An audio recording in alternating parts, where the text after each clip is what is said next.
ವಿದ್ಯಾರ್ಥಿಗಳೇ ನಮಸ್ತೆ.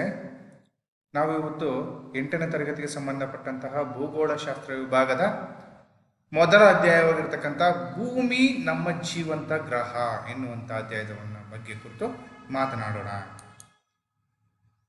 ನೀವು ಭೂಮಿ ಬಗ್ಗೆ ಗೊತ್ತೇ ಇರುತ್ತೆ ಬಹುತೇಕವಾಗಿ. ಭೂಮಿ ಇದು ಒಂದು ಜೀವಂತ ಗ್ರಹ, ನಮ್ಮ ಒಂದು ಜೀವಂತ ಗ್ರಹ ಇದು. ಈಗ ಉದಾಹರಣೆ ನೋಡಿ, ಒಂದು ಪ್ರಶ್ನೆಯನ್ನು ಕೇಳ್ತೇನೆ ಮಕ್ಕಳೇ, ನೀವೆಲ್ಲ ಎಲ್ಲಿ ನಿಂತಿದ್ದೀರಿ? ಇಲ್ಲಿ ಭೂಮಿ ಮೇಲೆ, ಹೌದಲ್ವಾ? ಅಥವಾ ನೆಲ ಎಲ್ಲಿದೆ? ನೆಲ ಭೂಮಿ ಅಂತ ಕರಿತೀವಿ ಅಲ್ವಾ? ನೀವು ಭೂಮಿ ಮೇಲೆ ಎಲ್ಲರೂ ಕೂಡ ಜೀವನವನ್ನು ಮಾಡ್ತಾ ಇದ್ದೀರಿ, ನಿಂತ್ಕೊಂಡಿದ್ದೀರಿ, ಜೀವನವನ್ನು ಮಾಡ್ತಾ ಇದ್ದೀರಿ. ಇಂತಹ ಈ ಭೂಮಿ ಸೌರವ್ಯೂಹದ ಗ್ರಹಗಳಲ್ಲಿ ಭೂಮಿ ವಿಶಿಷ್ಟವಾದಂತಹ ಒಂದು ಗ್ರಹವಾಗಿದೆ. ಭೂಮಿ ಜೀವಿಗಳ ಆವಾಸ ಸ್ಥಾನವಾಗಿದೆ. ನೋಡಿ, ನಾವೆಲ್ಲರೂ ಜೀವನ ಮಾಡ್ತಾ ಇಲ್ವಾ? ಹಾಗೆ ನೋಡಿ ಮಕ್ಕಳೇ, ಚಿತ್ರ ನೋಡಿ. ಭೂಮಿ ಸೂರ್ಯನಿಂದ ಎಷ್ಟನೇ ಗ್ರಹವಾಗಿದೆ? ಇಲ್ಲಿ ಸೂರ್ಯ ಅದು ಕಾಣ್ತಾ ಇದೆ ಅಲ್ವಾ? ಸೂರ್ಯನಿಂದ ಎಷ್ಟನೇ ಗ್ರಹವಾಗಿದೆ? ಇದನ್ನು ಬಿಟ್ಟರೆ 3ನೇ ಗ್ರಹ ಇದೆ ಅಲ್ವಾ? ಸೊ ಹೀಗೆ ಈ ಭೂಮಿ ಒಂದು ವೈಶಿಷ್ಟ್ಯತೆಯನ್ನು ಪಡ್ಕೊಂಡಂತಹ ಒಂದು ಗ್ರಹವಾಗಿ ನಮಗೆ ಕಂಡು ಬರ್ತದೆ. ಸೊ ಹಾಗಾದರೆ ಈ ಭೂಮಿ ಮೇಲೆ ನಾವಲ್ಲದೆ ಬೇರೆ ಇನ್ನು ಯಾವ್ಯಾವ ಜೀವಿಗಳಿದಾವೆ? ಬೇಕಾದಷ್ಟು ಜೀವಿಗಳು ವಾಸವಾಗ್ತಾ ಇದ್ದಾವೆ. ನೋಡಿ, ಪ್ರತಿಯೊಂದು ಇರ್ತಕ್ಕಂಥ ನಾಯಿ, ನರಿ, ಕೋಳಿ, ಕರಡಿ, ಎಲ್ಲ ಕಾಡು ಮೃಗಗಳು ಎಲ್ಲವೂ ಕೂಡ ಏನಾಗಿದ್ದಾವೆ, ನಾವು ಮನುಷ್ಯರಲ್ಲದೆ ಇವೆಲ್ಲವೂ ಕೂಡ ಏನು ಮಾಡ್ತಿದ್ದಾವೆ? ಈ ಭೂಮಿಯ ಮೇಲೆ ತಮ್ಮ ಒಂದು ಜೀವನವನ್ನು, ವಾಸವನ್ನು ಮಾಡ್ತಾ ಇರ್ತಕ್ಕಂಥದ್ದನ್ನು ನೀವು ನೋಡ್ತಾ ಇದ್ದೀರಿ ಅಲ್ವಾ? ಬರ್ಡ್ಸ್ಗಳು ನೋಡಿ, ಬರ್ಡ್ಸ್ಗಳೆಲ್ಲ ಕಾಣ್ತಾ ಇದ್ದಾವೆ. ಸೊ ಮರ, ಆಮೇಲೆ ನೋಡಿ ಆಸ್ಟ್ರೇಲಿಯಾ ನೋಡಿ, ಒಂದು ಕಾಡು ಸಸ್ಯ ಸಂಪತ್ತು ಕೂಡ ಜೀವನ ಮಾಡ್ತಾ ಇದೆ, ಒಂದು ಬದುಕನ್ನು ಕಟ್ಕೊಂಡಿದ್ದಾವೆ ಅಲ್ವಾ? ಸೊ ಹೀಗೆ ಇವೆಲ್ಲವುಗಳು ಕೂಡ ಇಲ್ಲಿ ಭೂಮಿಯ ಮೇಲೆ ಏನಾಗಿರುವಂಥದ್ದು, ವಾಸವನ್ನ, ತಮ್ಮ ಇರುವಿಕೆಯನ್ನು ಕಂಡುಕೊಂಡಿರ್ತಕ್ಕಂಥದ್ದನ್ನು ಗಮನಿಸ್ಬೋದಾಗ್ತದೆ ಮಕ್ಕಳೇ. ಸೊ ನೋಡಿ, ಎಲ್ಲಿ ಸಸ್ಯಗಳು, ಪ್ರಾಣಿಗಳು ಮತ್ತು ಮಾನವ ಜೀವಿಗಳು ಎಲ್ಲವುಗಳು ಕೂಡ ಈ ಭೂಮಿ ಮೇಲೆ ವಾಸವನ್ನ ಮಾಡ್ತಾ ಇರ್ತಕ್ಕಂಥದ್ದನ್ನು ಗಮನಿಸ್ಬೋದಾಗ್ತದೆ. ಸೊ ಹಾಗಾದರೆ ಈ ಭೂಮಿ ಮೇಲೆ ಜೀವಿಗಳು ಇರಲು ಕಾರಣವೇನು? ಯಾಕೆ ಈ ಭೂಮಿ ಮೇಲೆ ಇದ್ದಾವೆ? ಆಕಾಶದಲ್ಲಿ ಹಾಕಿಲ್ಲ? ಸೊ ಅಲ್ಲೂ ಕೆಲವು ಕೂಡ ಇದ್ದಾವೆ, ಕೆಲವು ಭಾಗದಲ್ಲಿ ಇದ್ದಾವೆ. ಆದರೆ ಈ ಭೂಮಿ ಮೇಲೆ ಯಾಕೆ ಯಥೇಚ್ಛವಾಗಿ ನಮಗೆ ಈ ಒಂದು ಜೀವಿಗಳಿರಲಿಕ್ಕೆ ಕಾರಣ ಏನು? ಅದಕ್ಕೆ ರೀಸನ್ ಇರ್ತದೆ, ಸುಮ್ಮನೆ ಇಲ್ಲ. ನೋಡಿ, ಸೂರ್ಯ ಮತ್ತು ಭೂಮಿಯ ನಡುವಿನ ಅನುಕೂಲ ದೂರ, ಸೂರ್ಯ ಮತ್ತು ಭೂಮಿಯ ನಡುವಿನ ಅನುಕೂಲ ದೂರ ನೋಡಿ. ನಮಗೆ ಸೂರ್ಯನಿಗೂ ಮತ್ತು ಭೂಮಿಗೂ ಲಕ್ಷಾಂತರ, ಬಹಳಷ್ಟು ಅಜಗಜಾಂತರವಾದಂತಹ ಒಂದು ಅಂತರ ಇದೆ. ಹಂಗಾಗಿ ಸೂರ್ಯನ ಒಂದು ಶಾಖ ಏನಾಗುತ್ತೆ, ಕಡಿಮೆಯಲ್ಲಿರೋದ್ರಿಂದ ಬದುಕಲಿಕ್ಕೆ, ಒಂದು ವಾಸ ಮಾಡಲಿಕ್ಕೆ ಅನುಕೂಲ ಆಗುತ್ತೆ. ನೋಡಿ, ಆದರೂ ಕೂಡ ಎಷ್ಟೋ ಸಹಸ್ರ, ಲಕ್ಷಾಂತರ, ಕೋಟ್ಯಾಂತರ ಕಿಲೋಮೀಟರ್ ದೂರ ಇದ್ರೂ ಕೂಡ ನಮಗೆ ಈಗಲೂ ಸ್ವಲ್ಪ ಜಾಸ್ತಿ, ಒಂದು 40% ಹೀಟ್ ಆದರೆ ನಮಗೆ ತಲೆ ಮೈಯೆಲ್ಲ ಬಿಸಿ ಆಗುತ್ತೆ. ಆದರೆ ಹತ್ತತ್ರ ಹೋದಾಗ ಏನು ಬದುಕಕ್ಕಾಗತ್ತಾ? ಸಾಧ್ಯ ಇಲ್ಲ. ಹಂಗಾಗಿ ಸೂರ್ಯ ಮತ್ತು ಭೂಮಿಯ ನಡುವಿನ ಒಂದು ಅಂತರ ಏನಿದೆ, ನಡುವಿನ ಅಂತರ ಬಹಳಷ್ಟು ದೂರ ಇದೆ. ಹಂಗಾಗಿ ಇಲ್ಲಿ ಬದುಕಲಿಕ್ಕೆ ಬೇಕಾದಂಥ ಒಂದು ವಾತಾವರಣ ನಮಗೆ ಇದೆ, ಎಲ್ಲಿ? ಭೂಮಿಯಲ್ಲಿ. ಅದಕ್ಕಾಗಿ ನಾವು ಬದುಕ್ತಾ ಇದ್ದೀವಿ. ಉಷ್ಣಾಂಶ ನೋಡಿ, ಮನುಷ್ಯ ಬದುಕಲಿಕ್ಕೆ ಬೇಕಾಗಿರ್ತಕ್ಕಂಥ ಉಷ್ಣಾಂಶ ಕೂಡ ಇಲ್ಲಿ ನಮಗೆ ಸಿಗ್ತದೆ. ಆ ಉಷ್ಣಾಂಶವೂ ಕೂಡ ಎಷ್ಟು ಬೇಕಷ್ಟು ನಮಗೆ ಸಹ ಮನುಷ್ಯನ ಜೀವನ ಮಾಡಲಿಕ್ಕೆ ಎಷ್ಟು ಬೇಕಷ್ಟು ಸಿಗ್ತದೆ. ಸೊ ಹಂಗಾಗಿ ನಾವು ಏನು ಮಾಡ್ತೀವಿ, ಈ ಒಂದು ಬದುಕಲಿಕ್ಕೆ ಕಾರಣ ಆಗ್ತದೆ. ಅನಿಲಗಳು ನೋಡಿ, ಅನಿಲಗಳು ಕೂಡ ನಮಗೆ ಇಲ್ಲಿ ಬೇಕಾಗಿರ್ತಕ್ಕಂಥ ಅನಿಲಗಳು ಸಿಗುತ್ತೆ. ಸೊ ಬಹುತೇಕವಾಗಿ ಹಾಗಾಗಿ ಅನಿಲಕ್ಕೆ ತಕ್ಕಂಥ ಒಂದು ವಾತಾವರಣ ನಮಗೆ ಯೂಸ್ ಮಾಡ್ಕೊಳ್ಳಿಕ್ಕೆ ಅನಿಲ ಸಿಗೋದ್ರಿಂದ ನಾವು ಯೂಸ್ ಮಾಡ್ಕೊಂಡು ಬದುಕ್ತಾ ಇದ್ದೀವಿ. ವಾತಾವರಣ ನೋಡಿ, ನಮಗೆ ಬೇಕಾಗಿರ್ತಕ್ಕಂಥ ಒಂದು ವಾತಾವರಣ, ತಂಪನೆ ವಾತಾವರಣ ಆಗಿರ್ಬೋದು. ಸೊ ಅದಕ್ಕೆ ಬೇಕಾಗಿರ್ತಕ್ಕಂಥದ್ದು ಒಂದು ವಾಸ ಮಾಡಲಿಕ್ಕೆ ಬೇಕಾಗಿರ್ತಕ್ಕಂಥ ವಾತಾವರಣ ನಮಗೆ ಅನುಕೂಲಕರವಾಗಿರೋದ್ರಿಂದ ಸೊ ಈ ಒಂದು ವಾತಾವರಣವನ್ನು ಅನುಸರಿಸಿ ನಾವೇನು ಮಾಡ್ತೀವಿ, ಜೀವನವನ್ನು ಮಾಡ್ತಾಯಿದ್ವಿ. ಜಲಚಕ್ರ ನೋಡಿ, ನೀರು ನೋಡಿ, ನಮ್ಗೆ ಬದುಕಲಿಕ್ಕೆ ಮುಖ್ಯವಾಗಿ ನೀರು ಬೇಕು. ಆ ನೀರು ಕೂಡ ನಮಗೆ ಇಲ್ಲಿ ಯಥೇಚ್ಛವಾಗಿ ಸಿಗೋದ್ರಿಂದ ಸೊ ಅದನ್ನು ಅನುಸರಿಸಿ ನಾವು ಬದುಕ್ತಾ ಇದ್ದೀವಿ. ಸೊ ಇಷ್ಟು ಅಂಶಗಳು ನಮಗೆ ಇಲ್ಲಿ ಸಿಗೋದ್ರಿಂದ, ಎಲ್ಲಿ? ಈ ಭೂಮಿಯಲ್ಲಿ ಸಿಗೋದ್ರಿಂದ ನಾವು ಅನುಸರಿಸಿ ಬಹುತೇಕವಾಗಿ ಇಲ್ಲಿ ಏನು ಮಾಡ್ತಿದ್ದೀವಿ, ನಾವು ಬದುಕನ್ನು ಕಟ್ಟಿಕೊಂಡಿದ್ದೀವಿ. ಓಕೆ. ಸೊ ಇಂತಹ ಈ ಭೂಮಿಯನ್ನು ನಾವು ವಿವಿಧ ಹೆಸರುಗಳಿಂದ ನಾವು ಕರಿತೇವೆ. ನೋಡಿ, ಬಹುತೇಕವಾಗಿ ನೋಡಿ, ಜೀವಂತ ಗ್ರಹ ಅಂತ ಕರಿತೀವಿ, ವಿಶಿಷ್ಟ ಗ್ರಹ ಅಂತ ಕರಿತೀವಿ, ಜಲಾವೃತ ಗ್ರಹ ಅಂತೀವಿ, ನೀರಿನಿಂದ ಜಾಸ್ತಿ ಆವೃತವಾಗಿರೋದನ್ನ ಜಲಾವೃತ ಗ್ರಹ ಅಂತ ಕರಿತೀವಿ, ನೀಲಿ ಗ್ರಹ ಅಂತ ಕರಿತೀವಿ. ನೀಲಿ ಗ್ರಹ ಅಂದರೆ ಬಹುತೇಕವಾಗಿ ನೀರೇ ಆವರಿಸ್ಕೊಂಡಿದ್ದಲ್ಲ, ಸೊ ಹಂಗಾಗಿ ನೀಲಿ ಹಾಗಾಗಿ ನೀಲಿಯಾಗಿ ಕಾಣುತ್ತೆ. ಸೊ ಹಂಗಾಗಿ ನೀಲಿ ಗ್ರಹ ಅಂತ ಕರಿತೀವಿ. ಸೊ ಈಗ ಇದಕ್ಕೆ ಈ ಒಂದು ಹೆಸರುಗಳು ಬರಲಿಕ್ಕೆ ಕಾರಣವೇನು ಅನ್ನೋದನ್ನು ನಾನು ಮುಂದೆ ಹೇಳ್ತೀನಿ. ಓಕೆ. ಸೊ ಈ ರೀತಿಯಾಗಿ ಒಂದು ವಿಶಿಷ್ಟ ಹೆಸರುಗಳನ್ನು ಕೊಡ್ತಾರೆ. ಮಾತೃಭೂಮಿ, ಹೀಗೆ ಬೇರೆ ಬೇರೆ ಹೆಸರು ಕರಿತೀವಿ. ಆಮೇಲೆ ಈ ಥರದ ನಾನಾ ಹೆಸರುಗಳನ್ನ ಕರಿತೀವಿ. ಸೊ ಒಟ್ಟು ಮುಖ್ಯವಾಗಿ ನಾವು ವೈಜ್ಞಾನಿಕವಾಗಿ ನೋಡಿದಾಗ ಈ ಹೆಸರುಗಳಿಂದ ನಾವು ಇದನ್ನ ಏನು ಮಾಡ್ತೀವಿ, ಕರಿತೀವಿ. ಈ ರೀತಿಯ ಹೆಸರುಗಳು ಬರಲಿಕ್ಕೆ ಬೇಕಾದಷ್ಟು ಕಾರಣಗಳಿದಾವೆ. ಸೊ ಇಂತಹ ಈ ಭೂಮಿಯ ಒಂದು ಗಾತ್ರವನ್ನು ನೋಡೋದಾದ್ರೆ ಮಕ್ಕಳೇ, ಸೂರ್ಯನ ಪರಿವಾರದಲ್ಲಿ ಇದು 5ನೇ ದೊಡ್ಡ ಗ್ರಹ. ಎಷ್ಟನೇ ಗ್ರಹ ಆಗಲೇ ತೋರಿಸಿದೆ ಸ್ಟಾರ್ಟಿಂಗ್ ಅಲ್ಲಿ ಒಂದು ನಿಮಗೆ, ಹೌದಲ್ವಾ? ಸೊ ಆ ಗ್ರಹಗಳಲ್ಲಿ ಎಲ್ಲದಕ್ಕಿಂತ ನೋಡಿ ಸೂರ್ಯ ಬಹುತೇಕವಾಗಿ ದೊಡ್ಡದಾಗಿರ್ತದೆ. ಸೊ ಆಮೇಲೆ ಅವುಗಳನ್ನು ಬಿಟ್ಟರೆ ನಮಗೆ ಭೂಮಿ ಎಷ್ಟನೇ ದೊಡ್ಡ ಗ್ರಹ, 5ನೇ ದೊಡ್ಡ ಗ್ರಹ. ನೆನ್ಪಿಟ್ಕೋಬೇಕು ಮಕ್ಕಳೇ, ವೆರಿ ಇಂಪಾರ್ಟೆಂಟ್. ಸೂರ್ಯನ ಪರಿವಾರದಲ್ಲಿ, ಸೂರ್ಯನ ಪರಿವಾರ ಏನು 9 ಗ್ರಹಗಳಿದ್ದಾವಲ್ಲ, ಸೊ ಅಷ್ಟು ಗ್ರಹಗಳಲ್ಲಿ ಸೊ ಇದು 5ನೆಯ ದೊಡ್ಡ ಗ್ರಹವಾಗಿದೆ. ಆಮೇಲೆ ನೋಡಿ, ಇದು ಚಂದ್ರನ ವ್ಯಾಸಕ್ಕಿಂತ 4 ಪಟ್ಟು ದೊಡ್ಡದಿದೆ. ಚಂದ್ರನಿಗಿಂತ 4 ಪಟ್ಟು ದೊಡ್ಡದಿದೆ ಮತ್ತು ಸೂರ್ಯನಿಗಿಂತ 107 ಪಟ್ಟು ಚಿಕ್ಕದಿದೆ. 107 ಪಟ್ಟು ಚಿಕ್ಕದು. ಸೂರ್ಯ ಸಿಕ್ಕಾಪಟ್ಟೆ ದೊಡ್ಡದಿರ್ತಕ್ಕಂಥದ್ದು. ನೋಡ್ಲಿಕ್ಕೆ ಅಷ್ಟೇ ಇಲ್ಲಿಂದ ಚಿಕ್ಕದಾಗಿ ಕಾಣಿಸುತ್ತೆ ಅಷ್ಟೇ. ಭೂಮಿಗಿಂತ ದೊಡ್ಡದಾಗಿರ್ತಕ್ಕಂಥದ್ದು ಸೂರ್ಯ. ಓಕೆ, ಸೂರ್ಯನಿಗಿಂತ 107 ಪಟ್ಟು ಚಿಕ್ಕದಾಗಿ ನಮಗೆ ಕಂಡು ಬರ್ತದೆ. ಯಾವುದು? ಭೂಮಿ. Yes, very good. ಸೊ ಭೂಭಾಗ ಮತ್ತು ಜಲರಾಶಿಗಳ ಹಂಚಿಕೆ. ಈ ಭೂಭಾಗ ಎಷ್ಟಿದೆ ಮತ್ತು ಜಲರಾಶಿಗಳ ಹಂಚಿಕೆ ಎಷ್ಟಿದೆ ಈ ಭೂಮಿ ಮೇಲೆ ಎನ್ನುವಂಥದ್ದು ನೋಡ್ತಾ ಹೋಗೋಣ ಮಕ್ಕಳೇ. ಭೂಮಿಯ ಭೌಗೋಳಿಕ ಕ್ಷೇತ್ರ ಅಂದ್ರೆ ಭೂಮಿ ನಮ್ಗೆ ಈ ಥರ ಕಾಣಿಸುತ್ತಲ್ವಾ, ಭೂಮಿ ನಾವು ನಿಂತ್ಕೊಳ್ಳಿಕ್ಕೆ ನಾವು ವಾಸ ಮಾಡ್ತಿದ್ದೇವೆ, ಇದರ ಭೌಗೋಳಿಕ ಕ್ಷೇತ್ರ ಅಂತ ಕರಿತೀವಿ. ಇದು 510 ದಶಲಕ್ಷ ಚದರ ಕಿಲೋಮೀಟರ್. ಎಷ್ಟು? ಟೋಟಲ್ ಇದಷ್ಟು ಭೂಮಿ, ನೀರನ್ನು ಬಿಟ್ಟು ಮಕ್ಕಳೇ ಹೇಳ್ತಾ ಇರುವಂಥದ್ದು ಭೂಮಿ ಅಂದರೆ ವಾಸ ಮಾಡ್ತಿದ್ದೇವೆ, ಮನೆ ಕಟ್ಕೊಂಡಿರುವಂಥ ಜಾಗಗಳು ಅವೆಲ್ಲ ಇದೆಯಲ್ಲ, ಅಂಥ ಭೂಮಿಯನ್ನು ಸೇರಿಸಿ ಹೇಳ್ತಾ ಇದ್ದೀನಿ. 510 ದಶಲಕ್ಷ ಚದರ ಕಿಲೋಮೀಟರ್ ಇರ್ತಕ್ಕಂಥದ್ದು ಗಮನಿಸ್ಬೋದಾಗ್ತದೆ. ಆಮೇಲೆ ನೀರಿನಿಂದ ಆವೃತ ಪ್ರದೇಶ 361 ದಶಲಕ್ಷ ಚದರ ಕಿಲೋಮೀಟರ್. ಓಕೆ, 70.78% ಬರೀ ನೀರೇ ಇದೆ, ಜಾಸ್ತಿ ಇರುವಂಥದ್ದೇ ನೀರು. ಆಮೇಲೆ ಭೂಭಾಗ, ಸೊ ನಮ್ಮ ಭೌಗೋಳಿಕ ಕ್ಷೇತ್ರ ಅಂದರೆ ಬಹುತೇಕವಾಗಿ ನಾವು ಭೌಗೋಳಿಕ ಕ್ಷೇತ್ರ ಅಂದರೆ ಬರೀ ಕನ್ಫ್ಯೂಸ್ ಮಾಡ್ಕೊಬಿಡಿ. ಭೌಗೋಳಿಕ ಕ್ಷೇತ್ರ ಅಂದರೆ ಅಷ್ಟು ಟೋಟಲ್ ಆಗಿ ಇರ್ತಕ್ಕಂಥದ್ದು, ಇದಷ್ಟು ಭೌಗೋಳಿಕ ಕ್ಷೇತ್ರ ಅಂದರೆ ಇದು ಅಷ್ಟು ಟೋಟಲ್ ಆಗಿರ್ತಕ್ಕಂಥದ್ದು. ಅದರಲ್ಲಿ ನೀರಿಂದ ಹೊರತಾಗಿರ್ತಕ್ಕಂಥ 361 ಇದೆ. ಕನ್ಫ್ಯೂಸ್ ಮಾಡ್ಕೊಬಿಡಿ. 361 ಬರೀ ನೀರಿದೆ.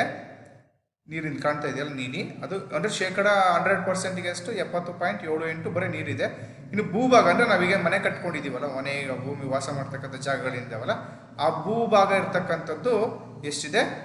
29.22%, ಅಂದರೆ 149 ದಶಲಕ್ಷ ಚದರ ಕಿಲೋಮೀಟರ್. ಇವೆರಡನ್ನು ಟೋಟಲ್ ಟ್ಯಾಲಿ ಮಾಡಿದಾಗ ಬಹುತೇಕವಾಗಿ ಎಷ್ಟು ಬರುತ್ತೆ?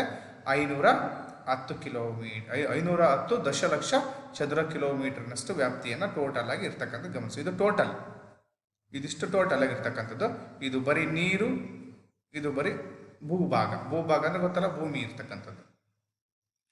ಸೊ ಭೂಭಾಗ ಜಲಭಾಗಗಳ ಒಟ್ಟು ಅನುಪಾತ ಇರ್ತಕ್ಕಂಥದ್ದು 1:2.43. ಓಕೆ, ಸೊ ಇಷ್ಟು ಒಂದು ವ್ಯಾಪ್ತಿಯನ್ನು ಜಲರಾಶಿ ಮತ್ತು ಭೂಭಾಗಗಳ ಹಂಚಿಕೆಯನ್ನು ನಾವು ಮುಖ್ಯವಾಗಿ ಕಾಣಬಹುದಾಗ್ತದೆ. ಸೊ ಈ ಭೂಮಿಯ ಆಕಾರ, ಈ ಭೂಮಿಯ ಆಕಾರ ಭೂಮಿ ಯಾವ ರೀತಿ ಆಕಾರ ಇದೆ ಅನ್ನುವಂಥ ನೋಡ್ತಾವೆ. ಭೂಮಿಯ ಆಕಾರ ನೋಡಿದಾಗ ಅಂದ್ರೆ ಭೂಮಿಯ ಆಕಾರ ನೋಡಿದಾಗ ಇದನ್ನ ಭೂಮಿಯ ಆಕಾರ ಅಥವಾ ಜಿಯಾಡ್ ಅಂತ ಕರಿತೀವಿ ನಾವು. ಭೂಮಿಯ ಆಕಾರ ಅಥವಾ ಜಿಯಾಡ್ ಅಂತ ಕರಿತೀವಿ. ನೋಡಿ, ಧ್ರುವಗಳ ಬಳಿ ಸ್ವಲ್ಪ ಚಪ್ಪಟೆ ಇದ್ದು ಸಮಭಾಜಕ ವೃತ್ತದ ಬಳಿ ಉಬ್ಬಿದೆ. ನೋಡಿ, ಧ್ರುವದ ಬಳಿ, ಧ್ರುವ ಅಂದ್ರೆ ನೋಡಿ ಉತ್ತರ ಧ್ರುವ, ದಕ್ಷಿಣ ಧ್ರುವಗಳು. ಇಲ್ಲಿ ಏನಾಗಿದೆ? ಚಪ್ಪಟೆ ಆಗಿದೆ, ಫ್ಲಾಟ್ ಇದೆ. ನೋಡಿ, ಕಾಣಿಸ್ತಾ ಇದೆಯಲ್ಲ? ಸೊ ಇದು ಮತ್ತೆ ಆಮೇಲೆ ನೋಡಿ ಸಮಭಾಜಕ ಹೇಳಿದ್ದೀನಿ, ಸಮಭಾಜಕ ವೃತ್ತದ ಬಳಿ ಉಬ್ಬಿದೆ. ಇಲ್ಲಿ ಸ್ವಲ್ಪ ಅಗಲ ಬರುತ್ತೆ ಸೆಂಟ್ರಿ. ಸಮಭಾಜಕ ವೃತ್ತ ಅಂದ್ರೆ ಸಮವಾಗಿ ಹಂಚಿಕೆ ಆಗಿರುವಂಥ ಒಂದು ವೃತ್ತ, ಸಮಭಾಜಕ ವೃತ್ತ ಅಂತ ಕರಿತೀವಿ. ಸೊ ಇಲ್ಲಿ ಏನಾಗಿದೆ? ಉಬ್ಬಿಕೊಂಡಿದೆ. ಅರ್ಥ ಆಗ್ತಿದೆಯಲ್ಲ ಮಕ್ಕಳೇ? ಸೊ ಈ ಭಾಗ ಇಲ್ಲಿ ಉಬ್ಬಿಕೊಂಡಿದೆ, ಇಲ್ಲಿ ಸ್ವಲ್ಪ ಅಗಲ ಬರುತ್ತೆ. ಓಕೆ, ಸೊ ಸಮಭಾಜಕ ವೃತ್ತದ ವ್ಯಾಸ, ಇದ್ರ ಸುತ್ತಳತೆ ಎಷ್ಟಿದೆ? ರೌಂಡ್ ಸುತ್ತಳತೆ ಬರುತ್ತೆ, ಒಂದು ರೌಂಡ್ ಬರುತ್ತೆ. ಸುತ್ತಳತೆ ಎಷ್ಟು ಬರುತ್ತೆ ವ್ಯಾಸ ಅಂದರೆ 12,756 ಕಿಲೋಮೀಟರ್ ಬರುತ್ತೆ ಇದ್ರ ಸುತ್ತಳತೆ. ಓಕೆ, 12,756 ಕಿಲೋಮೀಟರ್ನಷ್ಟು ಸುತ್ತಳತೆ ಬರುತ್ತದೆ. ಯಾವ್ದ್ರದ್ದು? ಸಮಭಾಜಕ ವೃತ್ತದ್ದು. ಓಕೆ, ಆಮೇಲೆ ಧ್ರುವೀಯ ವ್ಯಾಸ, ಧ್ರುವೀಯ ವ್ಯಾಸ ಅಂದ್ರೆ ಇಲ್ಲಿಂದ ಇಲ್ಲಿ ತನಕ. ಧ್ರುವೀಯ ಅಂದ್ರೆ ಉತ್ತರ ಧ್ರುವ ಮತ್ತು ದಕ್ಷಿಣ ಧ್ರುವ. ಇದರ ವ್ಯಾಸ ಹಿಂಗೆ ಮೇಲಿಂದ ಕೆಳಗೆ ರೌಂಡ್, ಹಿಂಗೆ ರೌಂಡ್, ಹಿಂಗೆ ಮೇಲಿಂದ ಕೆಳಗೆ ರೌಂಡ್. ಓಕೆ, ಇದು ನಾನು ಹೇಳಿದ್ದು ಇಷ್ಟು ತನಕ ಸಮಭಾಜಕ ವೃತ್ತದ್ದು. ಇದು ಮೇಲಿಂದ ಕೆಳಗಿರ್ತಕ್ಕಂಥದ್ದು ವೃತ್ತ ಅಂದ್ರೆ ಧ್ರುವೀಯ ವ್ಯಾಸ ಅಂತ ಕರಿತೀವಿ ನಾವು ಅದನ್ನ. ಸೊ ಅದನ್ನ ಅದೆಷ್ಟಿರ್ತಕ್ಕಂಥ 12,714 ಚದರ, 12,714 ಕಿಲೋಮೀಟರ್ ಇದೆ. ಓಕೆ, ಸೊ ಇದಕ್ಕಿಂತ ಇದೇ ಜಾಸ್ತಿ, ಸಮಭಾಜಕ ವೃತ್ತ ಸ್ವಲ್ಪ ಜಾಸ್ತಿ ಬರ್ತದೆ ಮಕ್ಕಳು. ಓಕೆ, ಸೊ ಇಷ್ಟು ನಮಗೆ ಭೂಮಿಯ ಆಕಾರ ಯಾವ ರೀತಿ ಇದೆ, ಗೋಳಾಕಾರದಲ್ಲಿದೆ, ದುಂಡಾಕಾರದಲ್ಲಿದೆ ಅಂತ ಹೇಳ್ತಾರೆ. ಓಕೆ, ಅದನ್ನು ನಿಮ್ಗೆ ಗೊತ್ತಿರಲಿ. ಅದನ್ನು ನಾವು ಭೂಮಿ ಆಕಾರ ಅಂತ ಅಂದ್ಬಿಡ್ತೀವಿ ನಾವು. ಭೂಮಿ ಆಕಾರ ಅಂತ ಕರಿತೀವಿ ನಾವು. ಓಕೆ ಮಕ್ಕಳೇ, ಇಲ್ಲಿ ಕಾಣಿಸ್ತಿದೆ 12,756 ಸಮಭಾಜಕ, ಇಲ್ಲಿ ಇದೆಯಲ್ಲ ಧ್ರುವೀಯ ವ್ಯಾಸ 12,714. ಓಕೆ ಮಕ್ಕಳೇ, ಇದರಲ್ಲಿ ಏನು ಕನ್ಫ್ಯೂಸ್ ಇಲ್ಲಲ್ಲ? Yes, okay right. ಮುಂದೆ ಹೋಗೋಣ. ಇಲ್ಲಿ ಒಂದು ನಿಮಿಷ ನೋಡಿ, ಇಲ್ಲಿ ನಿಮಗೆ ಈ ಪಿಕ್ಚರಲ್ಲಿ ನೋಡಿ ಉತ್ತರ ಧ್ರುವ ಅಲ್ಲಿ ಕಾಣಿಸಿದೆಯಲ್ಲ, ಇದು ಉತ್ತರ ಧ್ರುವ, ಇದು ಧ್ರುವೀಯ ವ್ಯಾಸ ಅಂದ್ರೆ ಇದು ಸಮಭಾಜಕ ವೃತ್ತ. ಓಕೆ ಮಕ್ಕಳೇ, ಎಸ್. ಭೂಮಧ್ಯ ಪರಿಧಿ ಉದ್ದ 40,000 ನೋಡಿ, ಇಲ್ಲಿದೆ ನೋಡಿ, ಕಾಣಿಸ್ತಾ ಇದೆಯಲ್ಲ, ಇದೇನೇನೆ. ಸೊ ಆಮೇಲೆ ಭೂಮಿ ಆಕಾರ ನೋಡಿದ್ರೆ ಸಮಭಾಜಕ ವೃತ್ತದ ಸುತ್ತಳತೆ ಟೋಟಲ್ ಆಗಿರ್ತಕ್ಕಂಥದ್ದು 40,076 ಕಿಲೋಮೀಟರ್. ನಾನು ಆಗಲೇ ಹೇಳಿದ್ದು ಬಹುತೇಕವಾಗಿ ಒನ್ ಸೈಡ್ ಇದು ಒಂದು ಸೈಡ್ ನಾನು ಹೇಳ್ತೆ ಬಹುತೇಕವಾಗಿ. ಸುತ್ತಳತೆ ಬಂದರೆ ಬಹುತೇಕವಾಗಿ ಎಷ್ಟು ಬರುತ್ತೆ? ಟೋಟಲ್ ಆಗಿರ್ತಕ್ಕಂಥದ್ದು ಟೋಟಲ್ ಆಗಿರುವಂಥದ್ದು ಬಹುತೇಕವಾಗಿ ಸಮಭಾಜಕ ಸುತ್ತಳತೆ ಅಂದರೆ ಸುತ್ತ ರೌಂಡ್ ಇರ್ತಕ್ಕಂಥದ್ದು. ಆಗಲೇ ನಾನು ಬರೀ ಫುಲ್ ಹೇಳಿದೆ ಅನ್ಸುತ್ತೆ. ಇದು ಬರೀ ಆಗಲೇ ಹೇಳಿದೆ ನಾನು, ಬರೀ ಇಷ್ಟನ್ನೇ ಮಾತ್ರ ಒನ್ ಸೈಡ್ ವ್ಯೂ. ಈಗ ನಾನು ಹೇಳ್ತಿರೋದು ಸುತ್ತಳತೆ. ನಾನು ಆಗಲೇ ಹೇಳೋಣ ಅಂತ ಹೇಳೋಣ ಅಂದ್ಕೊಂಡೆ, ಇರಲಿ, ಅದು ಸಪ್ರೇಟಾಗಿ ಹೇಳ್ತಾ ಇದ್ದೀನಿ. ಇದು ಸುತ್ತಳತೆ ಇರ್ತಕ್ಕಂಥದ್ದು 40,076 ಕಿಲೋಮೀಟರ್ ಬರ್ತದೆ. ಧ್ರುವೀಯ ಸುತ್ತಳತೆ ಇದ್ರ ಸುತ್ತಳತೆ ರೌಂಡ್ ಹಿಂಗಿಗೆ ಹೇಳಿದಲ್ಲ, ಹಿಂಗಿಗೆ ಉದ್ದ 40,800 ಕಿಲೋಮೀಟರ್. ಬಹುತೇಕವಾಗಿ ಇದೇ ಜಾಸ್ತಿ ಬರೋದು. ಆಗಲೇ ಹೇಳಿದ್ನಲ್ಲ, ಒಟ್ಟು ಟೋಟಲ್ ಆಗಿ ಇದೇ ಜಾಸ್ತಿ ಬರ್ತಕ್ಕಂಥದ್ದು.